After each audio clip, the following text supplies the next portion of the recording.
আসসালামু আলাইকুম।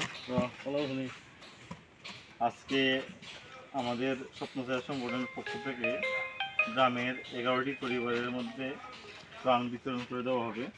আলহামদুলিল্লাহ, আমরা ইতিমধ্যে আমাদের প্যাকেটিং সম্পন্ন করেছি। প্রায় আমাদের এই মাসের 4টি কার্যক্রম ছিল। প্রথম সপ্তাহে একটি মসজিদ পরিষ্কার করে দিয়েছিলাম, হাজিপাড়া মসজিদ। দ্বিতীয় সপ্তাহে শঙ্কর সেনা জামে মসজিদ।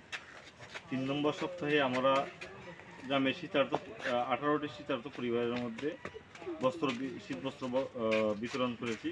আর এই সপ্তাহে আমরা 11টি পরিবারের মধ্যে ত্রাণ বিতরণ করে দিচ্ছি।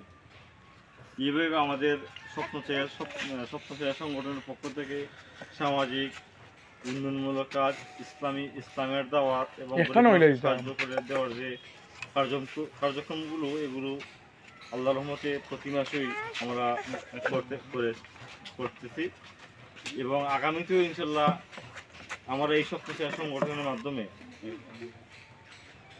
অসহায় মানুষদের পাশে যেভাবে দাঁড়াচ্ছি, এভাবেই আমরা ইনশাল্লাহ যতদিন স্বপ্নচারী সংগঠন থাকবে ততদিন আমরা অসহায় মানুষের পাশে দাঁড়াবো। মানুষের মধ্যে ইসলাম প্রচারের জন্য যে কাজগুলো করা প্রয়োজন, আমরা সেই কাজগুলো করব ইনশাল্লাহ। যে মক্তবে মসজিদের মানুষের নামাজের ক্ষেত্রে আমরা একটি পদক্ষেপ হাতে নিয়েছিলাম একবার। প্রায় 4 থেকে 5 মাসে আমাদের এই পদক্ষেপ ছিল, কার্যক্রমটি ছিল, কিন্তু পরবর্তীতে বন্ধ হয়ে গেছে। আমরা ইনশাল্লাহ ভবিষ্যতে এই কার্যক্রমটি আবার চালু করব। যারা বৃদ্ধ হয়ে গেছে, যাদের নামাজ সঠিক হয় না, যারা অজু করতে জানে না, তাদেরকে কীভাবে অজু করতে হয় তা শেখানোর জন্য, নামাজ পড়তে হয় তা শেখানোর জন্য ইমাম সাহেবদের মাধ্যমে তাদের নামাজ শেখানোর একটা পদক্ষেপ হাতে নিব ইনশাল্লাহ। আর আমাদের পরবর্তী মাসের কার্যক্রমগুলো হচ্ছে, প্রথম সপ্তাহে আমরা ইনশাল্লাহ একটি মসজিদ পরিষ্কার করব। দ্বিতীয় সপ্তাহে 15 থেকে 16টি পরিবারের মধ্যে ত্রাণ বিতরণ করব। তৃতীয় সপ্তাহে আমাদের কার্যক্রম বন্ধ থাকবে এবং চতুর্থ সপ্তাহে আরেকটি মসজিদ ইনশাল্লাহ পরিষ্কার করব।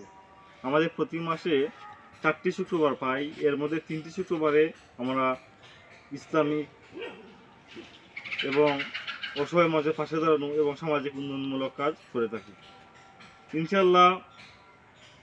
আমার এই যে একটি বাড়িতে আগুন লেগেছিল, আপনারা হয়তো বা জানেন।